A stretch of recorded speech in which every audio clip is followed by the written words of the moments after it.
अदमतुल्लाह खुदा की हम शुक्रगुजारी करते हैं जिसने एक बार फिर बड़ा खूबसूरत माहौल हमारी ज़िंदगी में दिया है। और चूंकि हम इन दिनों में उन सवालात को सीख रहे हैं जो खुदा ने अपने पाक कलाम में इंसानों के साथ किए, और आज हमें इस बात का भी इल्म है कि आज हम नए अहदनामे में दाखिल हो चुके हैं। और चूंकि पहले हमने पुराने अहदनामे में से उन सवालात पर गौर किया, और आज नए अहदनामे में जो पहला सवाल किया गया वो हमारे सामने होगा। और इस बात को भी अपने सामने रखें कि चूंकि पुराने अहदनामे में कादर मुतलिक खुदा ने सवालात किए हैं, और नए अहदनामे में खुदावंद यीशु मसीह ने लोगों से सवाल पूछे। और यह बात हमें इस बात की जानब भी लेकर आती है कि सवालात करना, उनके जवाबात देना, यह सीखने सिखाने का एक इंतहाई अहम अमल है। सीखने सिखाने के लिए सवालात और जवाबात, ये दोनों चीजें इंतहाई अहमियत की हामिल है। जाहिर सी बात है, जो जानता नहीं है वो सवाल करता है, और जो जानता है वो जवाब देता है, और फिर सवाल करने वाला ये सीख जाता है कि हाँ, इस सवाल का ये जवाब है और इस बात का ये मतलब है। लेकिन हमने इस बात को भी सीखा है कि खुदा तो अलीम कुल है, वो सब जानता है, लेकिन फिर भी सवाल करता। और हमने सीख लिया इस बात को कि किस मकसद के साथ खुदा सवाल करता है। सब कुछ जानते हुए भी वो हमसे सवाल करता है, ताकि हम गौर करें कि ये सवाल जो पूछा गया और जिस शख्सियत के साथ पूछा गया, क्यों पूछा गया, और फिर खुदा इसका जवाब क्या चाहता है, या खुदा ने किस मकसद के साथ ये सवाल किया, उस वक्त उस शख्सियत की जिंदगी के लिए कितना अहम था, और फिर आज के जमाने में बतौर मसीही, बतौर ईमानदार, ये हमारे लिए किस कदर अहमियत का हामिल है। और इस बात को हमेशा अपने सामने रखें कि जब हम यीशु मसीह की बात करते हैं तो ना सिर्फ खुदावंद ने लोगों से सवाल किए, बल्कि नए अहदनामे में खुदावंद यीशु मसीह से भी सवाल किए गए। और तकरीबन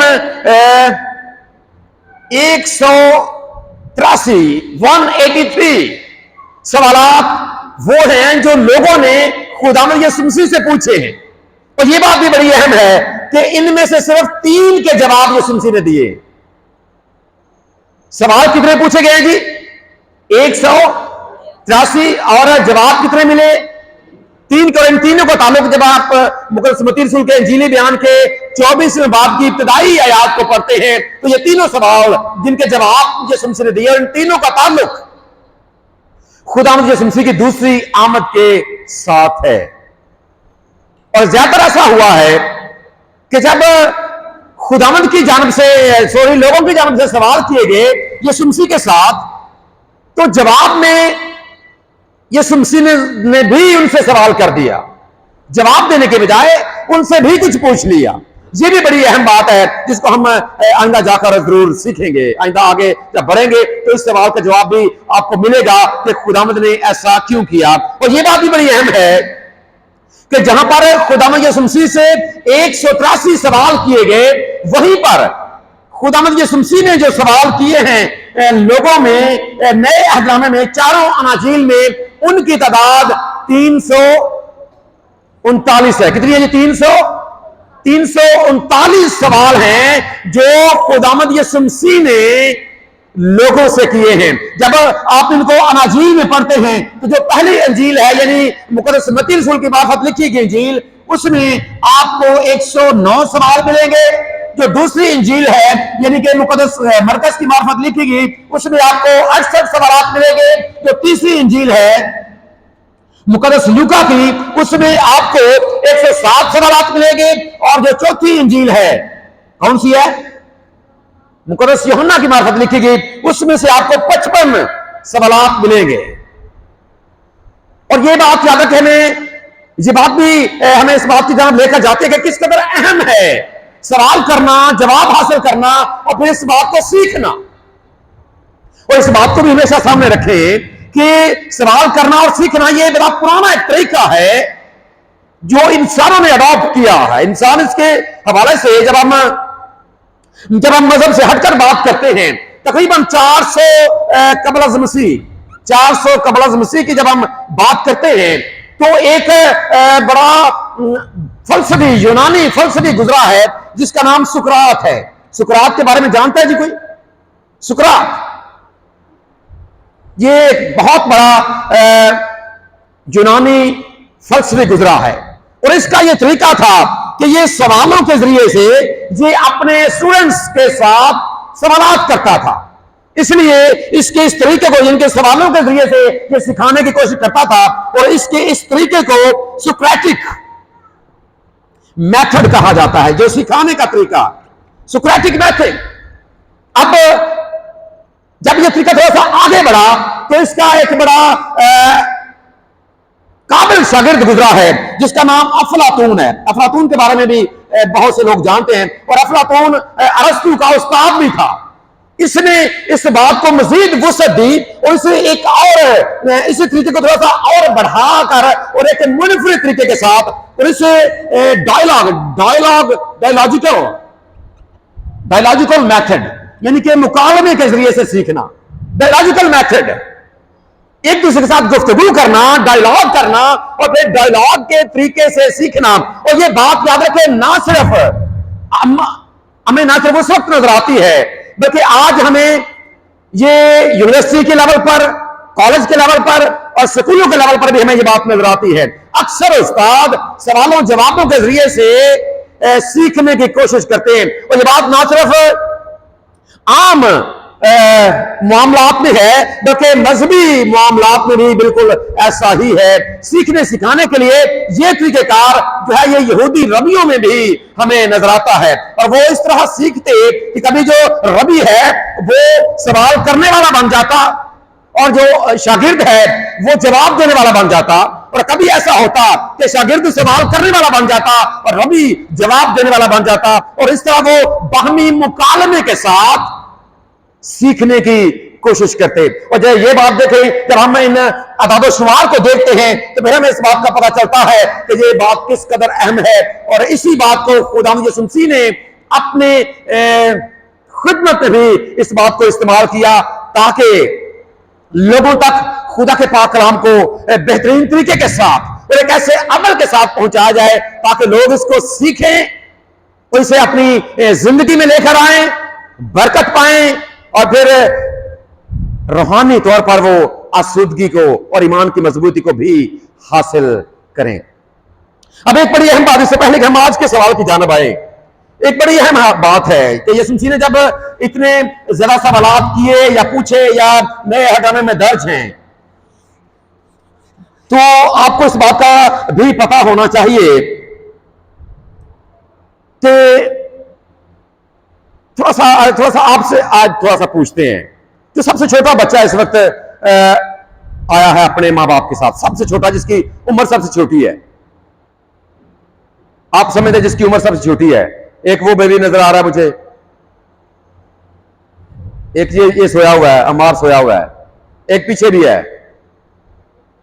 वो भी छोटा है, इसकी मामा आई है।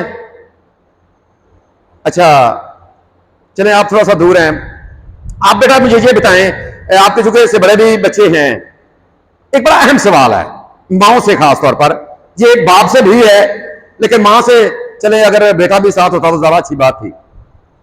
जो आपकी बड़ी बेटी है उसकी उम्र कितनी है? अच्छा, जो सबसे पहले लफ्ज उसने बोले थे याद है आपको? बाबा। सबसे पहला लफ्ज उसने बोला, क्या बोला था जी? बाबा। अगर हम बड़े बाबर शेर की बात करें तो इसकी मां है जी, इसने दादा कहना शुरू कर दिया है। चलें जी, एक ने बाबा कहना शुरू किया है, उसने दादा कहना शुरू किया है। चलें इस तरफ आते हैं, मारुश कैसे हो? ठीक है आप?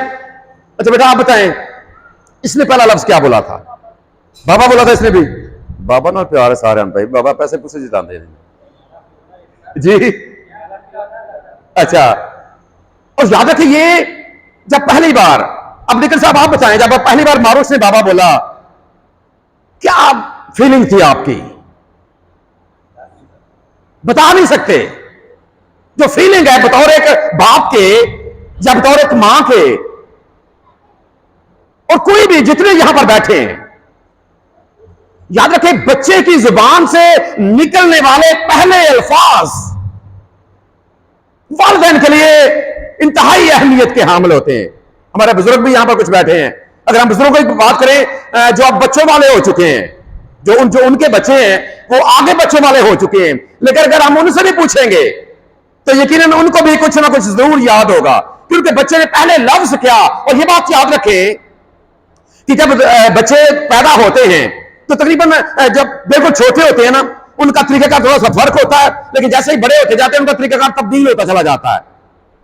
पहले जब वो कुछ बोल ही ना सकते, जब उनको भूख लगती है, बच्चों को जब क्या होता है जी, भूख लगती है, जब कोई मसला होता है या कोई दर्द वगैरह होती है, तो बच्चे इसका इजहार मुख्तलिफ तरीकों के साथ करते हैं। और जो आम तरीका है या वो रोते हैं या बिलबिलाते हैं। क्यों बेटा ऐसे ही है? हमारा सब जब भूख लगती है क्या करता, रोता है, क्योंकि अभी कुछ बोल नहीं सकता ना, रोता है ये सारे बच्चे। और याद रखें दुनिया में जितने बच्चे पैदा होते हैं, क्योंकि ये जो इनकी अब लैंग्वेज है, अब ये पंजाबी सीखेंगे या उर्दू सीखेंगे तो ये तो हमारी जुबान है, क्योंकि वालिदैन ये बोलते हैं, लेकिन सारी दुनिया में पाए जाने वाले जो बच्चे हैं उन सब में यह बात मुश्तरक है कि वो अपनी जरूरत का इजहार रोकर करते हैं। ये सारे बच्चों में कॉमन है, दुनिया के सारे। उनके बड़े होकर अब उन्होंने कौन सी जुबान बोलनी है? अब दुनिया में तकरीबन हम जुबानों की बात करें तो ये मेरे ख्याल में 6,500 या 7,000 के राउंड अबाउट जुबानें हैं। अब कौन सी जुबान उनके वालिदैन बोलते हैं ये बात की बात है, लेकिन पहले जो रोना है ये सारे के सारे बच्चों में मुश्तरक है, कॉमन है।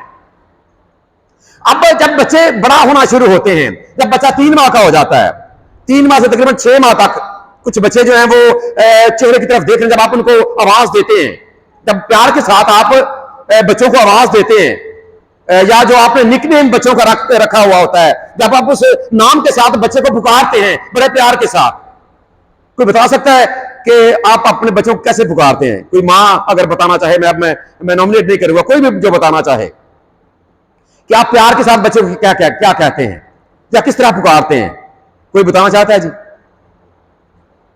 जी बेटा आप गोलू। अच्छा, आप बेटी बात कर रहे थे वो गोलू। अब आप ये तस्वीर में, अब मैं वो अंदाज अपना नहीं सकता जिस प्यार के साथ मां जो है अपने बच्चे को पुकारती है। और आप जरा तस्वीर करें कि जब बेटी बड़ी खुश भी है, अब जाहिर सी बात है बेटा अगर गोद में है या अगर वो कोई प्यारी सी हरकत करता है, अब मां किसको तो प्यार के साथ उसे कहती होगी गोलू। अब जरा सोचें वो स्टाइल क्या होगा या मां की फीलिंग क्या होगी। लेकिन अब आगे से जो गोलू है वो क्या करता है जी बेटा, वो भी बताएं। गोलू आगे से क्या करता है? मुस्कुराता है, स्माइल पास करता है। अब 3 से 6 माह के जो बच्चे हैं ये स्माइल पास करते हैं। क्यों बेटा ऐसे ही है? हंसते हैं ना जब आगे से, तो फिर उस वक्त फीलिंग हम बता नहीं सकते वालिदैन की क्या होती है। अब जब मजीद बच्चे थोड़ा सा बड़े होते हैं फिर वो कुछ लफ्ज बोलना शुरू करते हैं, जिस तरह बेटी ने बात की। अब पहले जो लफ्ज हैं ये पूरे हिज्जे नहीं बोलते, पूरे लफ्ज नहीं बोलते बच्चे। आमतौर पर ये बे का लफ्ज बच्चे आमतौर पर बोलते हैं। बेबे का जो लफ्ज है ना वो इस तरह का अपनी जुबान से अदा करते हैं। फिर एक और लफ्ज बड़ा कॉमन है, वो काफ है, क करके बच्चे बोलते हैं। अब ये तकरीबन 6, अब जब मजीद बच्चे आगे बढ़ते हैं थोड़ा सा, अब इसको वो जिस तरह बेटी ने बात की कि उसने पहली बार बाबा बोला था, अब ये जो बे का लफ्ज है इसे थोड़ा सा वो आगे बाबा बोलते हैं या फिर काका बोलते हैं या फिर दादा, इस तरह के लफ्ज। क्यों? जैसे ही है बाबा या फिर काका, या फिर कई बार ये भी हो जाता है। और जो फिर बच्चा मामा मामा और मां नूं आखे ते मां खुश हो जाती है। चल पहली बारी मामे नूं आख्या से चन्न मामा, मामू नूं याद क्या करता है, मामा खुश हो जाए कि जैसा होता है कहते कि बच्चे क्या कर रहे हैं, मामू को याद कर रहे हैं। ये सब बच्चों में कॉमन बात है। और वालिदैन के लिए ये बात याद रखें। और उसके बाद जब बच्चे मजीद बड़े होते हैं, साल के से मतलब बड़े हो जाते हैं, तो फिर वो पूरे लफ्ज बोलना शुरू कर देते हैं। और फिर जब वो आपसे पूछता है, हाँ भाई बेटी क्या हाल है, छोटी बेटी का या बेटे का क्या हाल है, तो माए बाप बड़े फख्र के साथ बताए वो उन्होंने गल्ला करनी शुरू कर देती हैं। क्यों जी? उनकी ये जी जब कभी फोन से कोई पूछता है जी हूं गल्लां करियां करियां, हूं मामा भी क्या रहिंदा जे, हूं बाबा भी क्या रहिंदा है, हूं दादा भी आह लेंदा जे, बड़े फख्र के साथ बताते हैं। और याद रखें, पहले अल्फाज जो एक बच्चा बोलता है वालिदैन के लिए बड़ी अहमियत के हामिल होते हैं। ऐसी है जी, इत्तेफाक करते मेरी बात से। वालिदैन के लिए वो लफ्ज जो बच्चे पहली बार बोलते हैं बड़ी अहमियत के हामिल होते हैं। और आज हम उन लफ्जों को सीखने जा रहे हैं जो हमारे खुदावंद की जुबान मुबारक से निकले हैं, एक बच्चे के तौर पर। क्योंकि हमें इस बात का इल्म है कि खुदावंद यीशु मसीह ने भी एक आम बच्चे के तौर पर जन्म लिया। ऐसी है जी, खुदावंद यीशु मसीह ने भी क्या किया जी, एक आम बच्चे के तौर पर जन्म लिया था। अब उसने पहले लफ्ज क्या बोले, जरा अपनी जिस्मानी आंखें बंद करके चले यहां जरा थोड़ी देर के लिए नासरत चलते हैं और जरा देखें कि खुदावंद यीशु मसीह बिल्कुल छोटे बच्चे की तरह अपनी मां की गोद में है, मुकद्दस यूसुफ भी साथ है।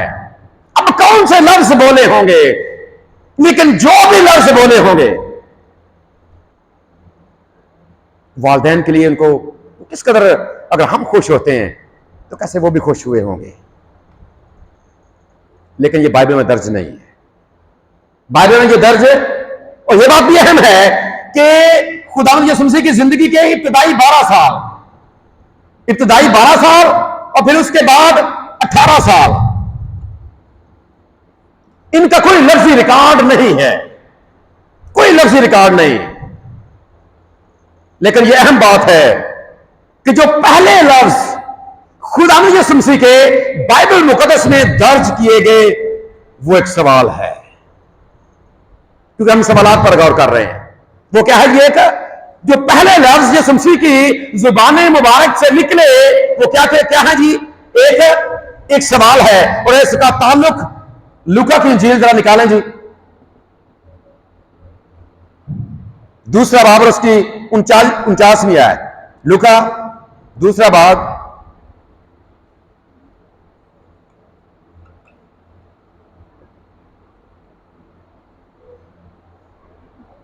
कोई भी आप में से पढ़े जिस हवाले को सामने आकर के बच्चों में से कोई पढ़ना चाहे इस आयत मुकद्दसा को जी। लूका की इंजील का दूसरा बाब और उसकी 49वीं आयत जी। वो पहले लफ्ज हैं, याद रखें, जो खुदावंद यीशु मसीह की जुबान मुबारक से निकले और फिर किताब मुकद्दस का हिस्सा बने जी। कौन पढ़ना चाहता है जी? पढ़ दें।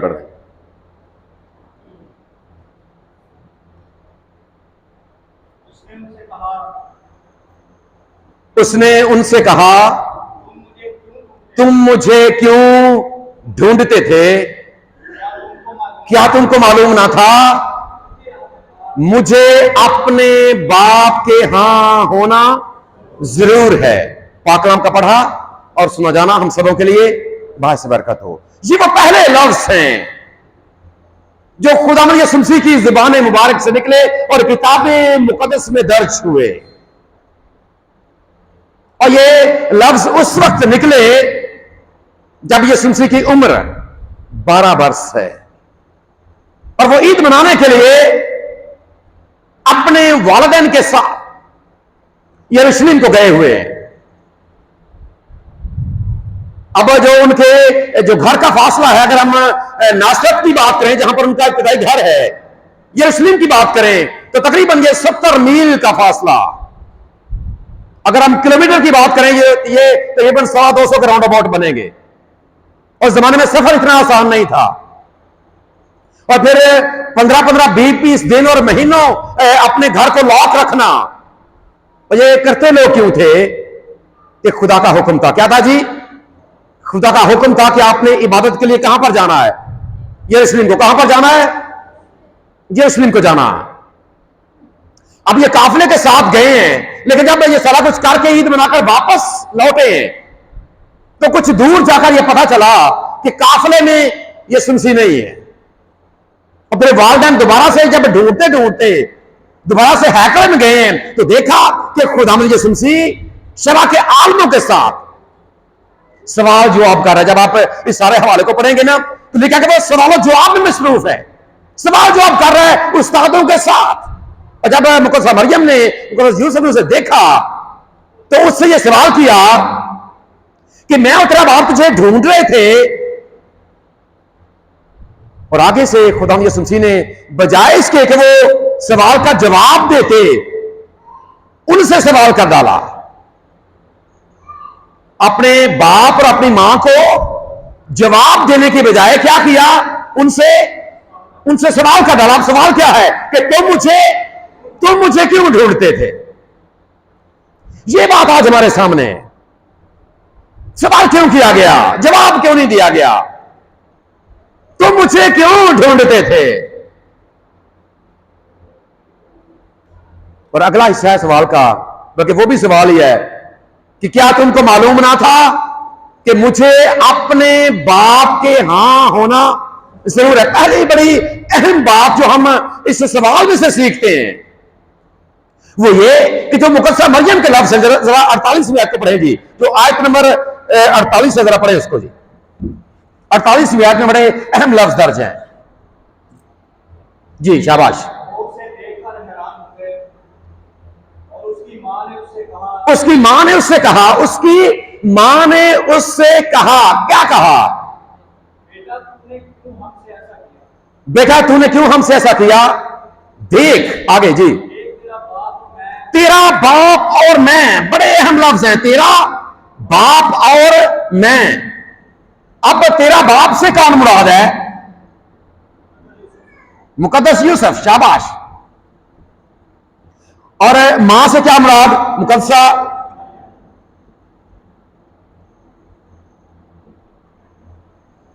तेरा बाप और मैं। मुकद्दसा मरियम के जो अल्फाज हैं वो क्या कि तेरा बाप और मैं तुझे ढूंढ रहे थे। तेरा बाप और मैं तुझे क्या कर रहे थे? जाहिर सी बात है वो वालिदैन है और परेशान होना। आप जरा अंदाजा लगाएं कभी उन वालिदैन का कि जिनका एक नौजवान बेटा गुम हो गया हो।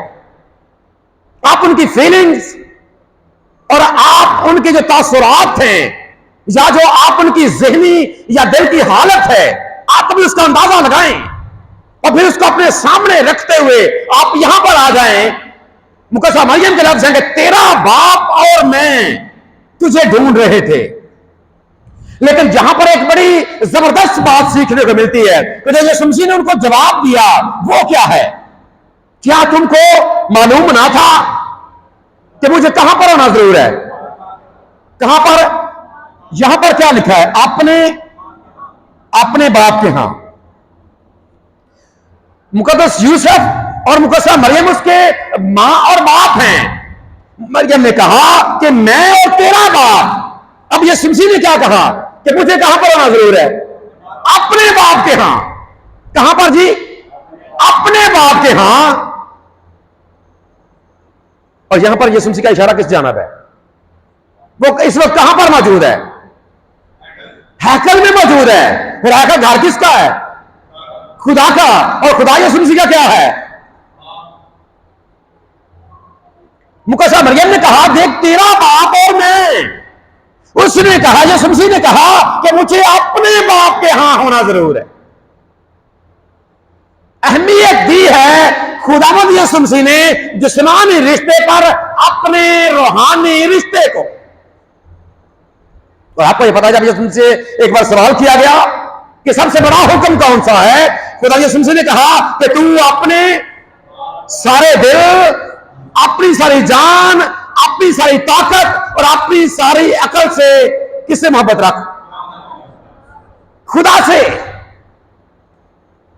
अब दरअसल इसके जरिए से खुदा में तुम्हें यह बताना चाहते हैं, यह सिखाना चाहते हैं कि मुझे अपने बाप के यहां होना ठीक है, बतौर बेटे के मैंने तुम्हारे यहां जन्म जरूर लिया है, लेकिन जो मेरा हकीकी बाप है, तुमने मुझे पाला पोसा जरूर है, दुनिया में लाने का जरिया मेरी मां दूर बनी है, तुमने मुझे पाला पोसा है, अपने घर में रखा है, लेकिन जो मेरा हकीकी बाप है, मैं उस वक्त अपने बाप के घर, इस वक्त अपने बाप के घर में मौजूद हूं।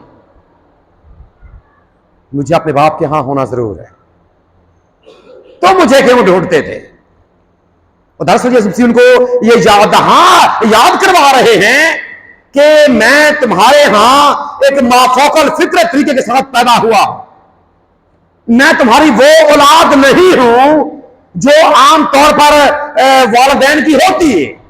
और तुम्हें इस बात को याद रखना चाहिए कि मुझे अपने बाप के यहां होना, और कई जो मुफस्सिरीन है इसके बारे में बयान करते हैं कि दरअसल खुदा यीशु उनको ये बता रहे हैं, जब वो ये कहते हैं कि मुझे अपने बाप के यहां होना जरूर है, तो इसका मतलब ये है कि वो उस जिम्मेदारी की बात कर रहे हैं या उस मकसद की बात कर रहे हैं जो उसे उसके बाप की जानिब से मिला, और उसको पूरा करने के लिए अपने उसी बाप के यहां होना उसके लिए बहुत जरूरी था, जिसका इजहार आपको मिलता है। अगर आप इसके बारे में जानना चाहें तो मुकद्दस यशायाह नबी के सीरे के 61वें बाब में, फिर आप इसी बात को यीशु मसीह की जुबान मुबारक से हम सीखने की कोशिश करते हैं, तो वो आप लूका रसूल के इंजीली बयान के लूका के इंजीली बयान के 4 बाब की आप 16 से 18वीं आयत में आप इसको पढ़ सकते हैं, जब उसने कहा कि खुदावंद का रूह मुझ पर है।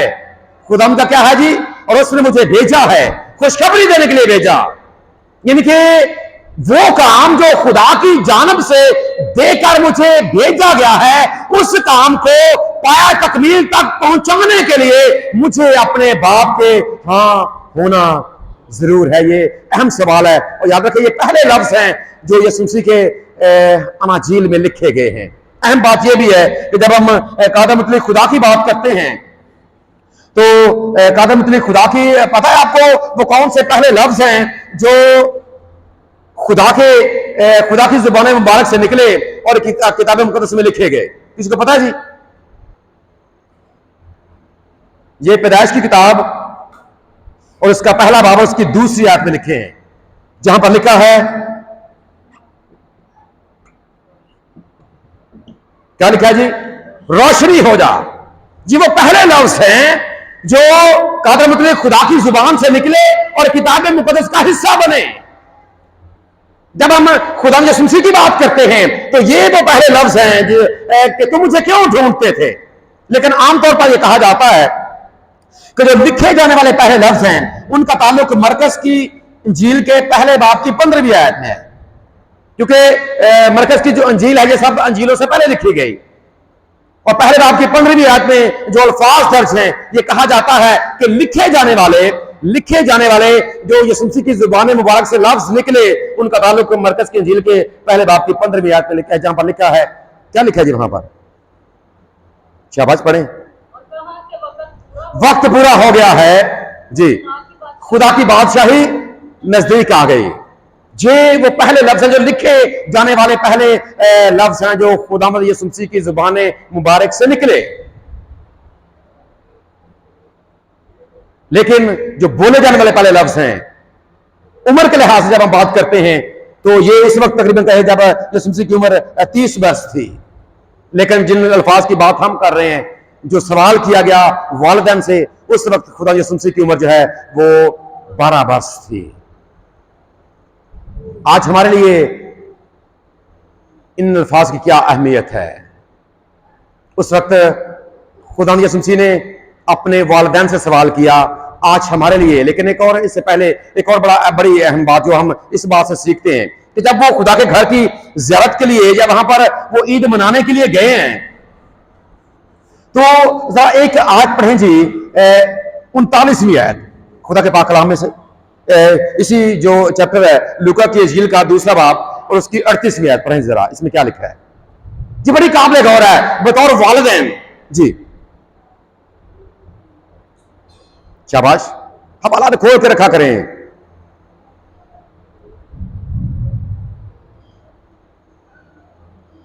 जी प्रवेश भाई थोड़ा सिर हिल रहा है जी। 38वीं। और वो उसी घड़ी चले आगे 39वीं पढ़ ले, 39वीं।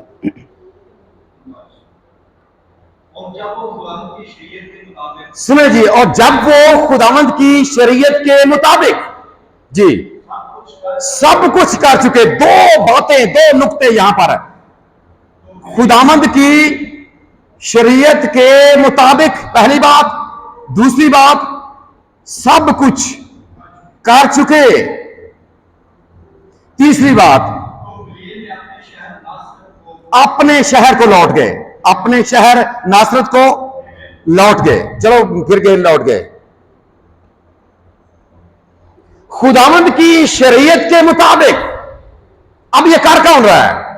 किन के बारे में लिखा है? ये मुकद्दस यूसुफ और मुकद्दसा मरियम के बारे में।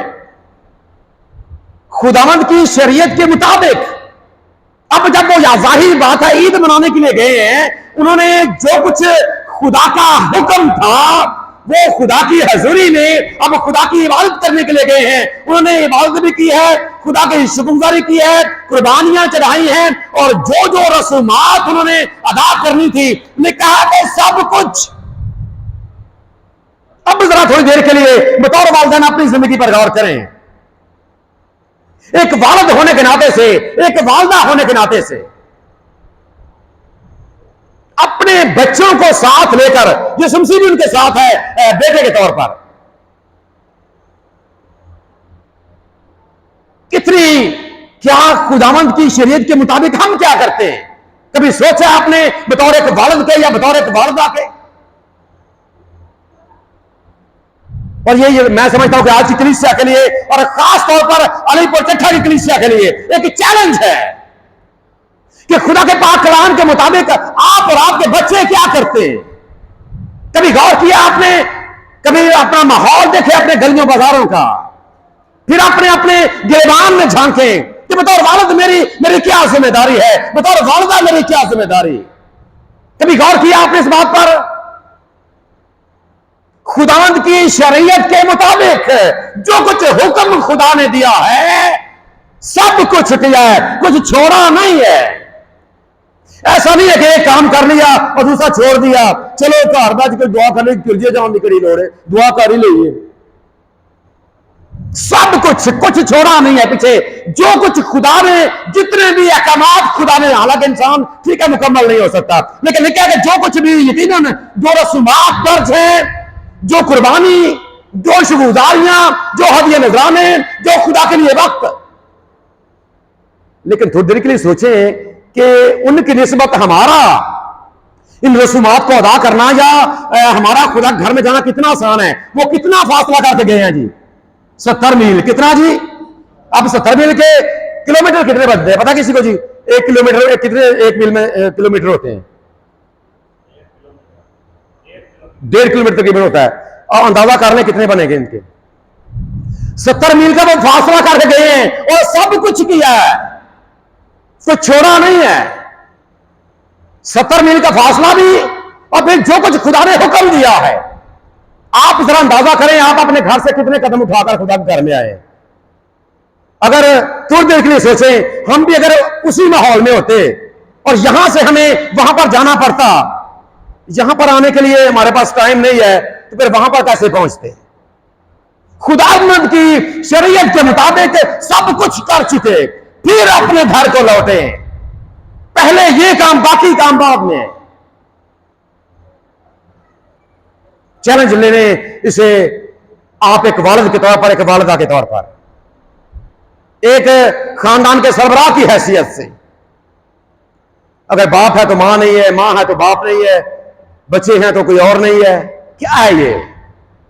सब कुछ कर चुके। कहलवाते खुदा के नाम से हैं, खुदा के नाम से कहलवाते हैं, लेकिन कितनी जिम्मेदारी पूरी करते हैं। हम तो इतना अपने बच्चों से डरते हैं। और मुझे एक बात याद है, एक बार अमेरिका के बारे में कहा गया कि वहां पर किसी ने, कोई शख्स वहां पर दौरा करके आया। उसने कहा आपने कौन सी बात वहां पर नोट की है? उसने कहा कि मैम वहां पर एक बात नोट की है कि आप जो वालिदैन है वो अपने बच्चों के कितने फरमाबरदार हैं। जो वालिदैन है वो अपने बच्चों के कितने फरमाबरदार हैं। और हमारा अभी हम सोए बच्चों को उठाते नहीं है, चल सुता रखा हरी सुता रहे, वो फिर सुते ही रहता है। जब चर्च के लिए आप उठा ही नहीं सकते उनको, कैसे उठेगा वो? जे लोग पैदल गए हैं, बारिश भी है, धूप भी है, मौसम की खराबी भी है, सूखी रोटियां ये खाते थे ये लोग। घर से 15-15 दिन का राशन रोटियां पकाकर साथ, सूखी रोटियां साथ में, एक निवाला पानी का लेकर, और फिर भी क्या खाते थे? मैं खुश होया जदों मैनू आखन लगे आओ यह वादे। अपनी हैसियत चंद कदम नहीं उठा सकते। अभी बहुत से हमारे नौजवान चारपाइयां तोड़ रहे होंगे, सो रहे होंगे अपने घरों में, नहीं तो किसी गली में बैठे हुए होंगे, बाजार में बैठे हुए होंगे। क्या है ये? सब कुछ कर चुके, फिर अपने घर को लौट गए। और अब जब इन्होंने ऐसा किया है तो जरा बरकत की बात भी हम कर लेते हैं कि बरकत कौन सी मिली है जी। 40वीं आयत आगे पढ़े जी, 40वीं आयत।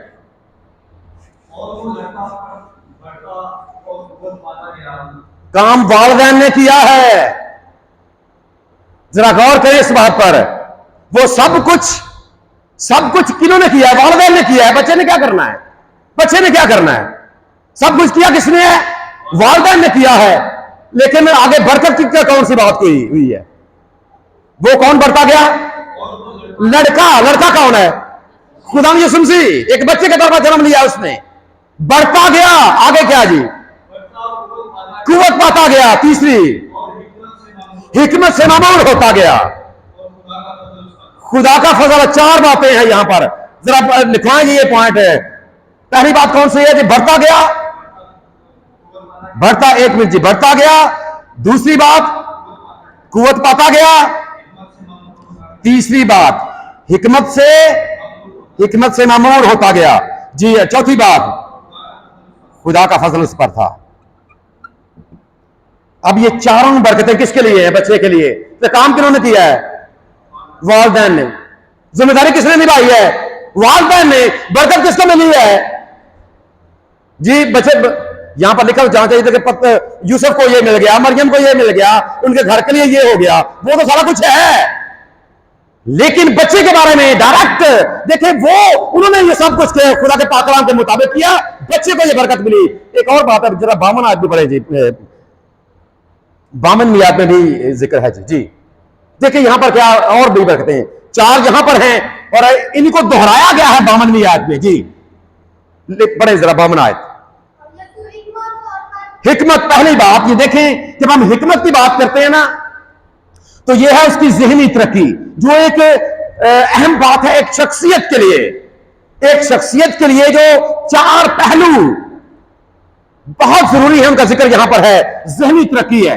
अब ज़हनी तरक्की कौन सी है? कि हिकमत में बढ़ता गया जी। दूसरी बात, कदो कामत में, यह है उसकी जिस्मानी तरक्की। जिस्मानी तरक्की, ज़हनी तरक्की। और पहली बात हिकमत में बढ़ता गया, दूसरी बात कदो कामत में बढ़ता गया, तीसरी जी खुदा की नजर में। अब जब हम खुदा की नजर में, ये उसकी क्या है? ये उसकी है रूहानी तरक्की। क्या है जी? खुदा की नजर, रूहानी से बात है ना जी, रूहानी तरक्की में बढ़ता गया। और चौथी बात क्या है? चौथी बात इंसान की नजर में ये क्या है? ये मुआशरती तरक्की है। मुआशरती तरक्की ये एक किसी भी बच्चे के लिए इन चारों चीजों में बढ़ना बहुत जरूरी है। आप क्या सोच रखते हैं अपने बच्चों के लिए? बच्चों के लिए आप क्या कुछ करते हैं? कुछ भी आप करते हैं ना, क्या कुछ कर रहे हैं आप बच्चों के लिए? लेकिन अगर वो इन बातों में नहीं बढ़ रहे तो फिर क्या करने का फायदा? इंसान सब कुछ हासिल कर ले और अपनी जान का नुकसान कर ले तो फायदा क्या है? ज़हनी तरक्की, जिस्मानी तरक्की, रूहानी तरक्की, मुआशरती तरक्की। ज़हनी तौर पर वो बढ़ता गया, जिस्मानी तौर पर भी, रूहानी तौर पर भी, मुआशरती तौर पर भी। ये वो बरकत है। लेकिन उससे पहले आप अपनी जिम्मेदारी कैसे निभाते हैं? असल बात, सब चाहते हैं कि उनके बच्चे ज़हनी तौर पर भी बढ़े। सब चाहते हैं, जो वालिदैन यहां पर बैठे हैं, ऐसा ही है। क्यों बेटा? ऐसा ही है। आप चाहते हैं हमारे साथ बढ़े, मारुश भी बढ़े, हमाद भी बढ़े। सारे सबकी, आपकी सिर्फ नहीं है, ये सबकी है, सब वालिदैन की। लेकिन उससे पहले जो जिम्मेदारी है, अहम बात। और आज का सवाल, फिर सवाल की तरफ जाते हैं। तो सवाल जो शमसी ने किया, दो पहलू हैं उसके। जरा थोड़ी देर के लिए सोचें कि जब खुदावंद शमसी ने उनसे मुकद्दसा मरियम ने सवाल किया, तो जाहिर सी बात है वो वालिदैन हैं, उन्होंने सवाल किया कि हम तुझे ढूंढ रहे थे। ये शमसी की जब हम बात करते हैं तो खुदावंद शमसी ने जो जवाब दिया आगे से एक सवाल की सूरत में, वो क्या था कि तुम मुझे क्यों ढूंढते थे, तुम मुझे क्यों ढूंढ, ये वो सवाल है। उस वक्त तो जाहिर सी बात है, अगर मुकद्दस यूसुफ ने उसको तलाश किया या ढूंढा, या मुकद्दसा मरियम ने ढूंढा, तो जाहिर सी बात है वो उनका बेटा है, उनका बेटा है, वालिदैन के तौर पर उन्होंने ढूंढा। लोग आज भी तलाश करते हैं। अगर हम इससे थोड़ा सा मजीद आगे बढ़े या इससे पहले की बात करें, तो उसकी तरह हम बचपन की बात करते हैं, तो उसके बचपन में मजूसियों ने उसको ढूंढा था। क्या करने के लिए? मजूसियों ने ढूंढा था तोहफे देने के लिए, तोहफे देने के लिए। जब हम चरवाहों की बात करते हैं, चरवाहों ने भी जब खबर पहुंची कि तुम्हारे लिए आज तुम्हारे शहर में, आज तुम्हारे दाऊद के शहर में तुम्हारे लिए क्या हुआ है, एक मुनज्जी पैदा हुआ है, और उन्होंने आपस में कहा कि आओ बात हम तक चले, उन्होंने भी उसको ढूंढा था सजदा करने के लिए।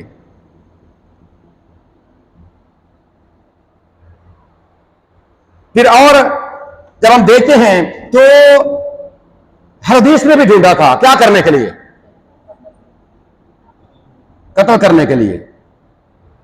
मजीद आगे बढ़ते हैं तो उसकी खिदमत के दौरान लोग उसे तलाश करते थे, शिफा पाने के लिए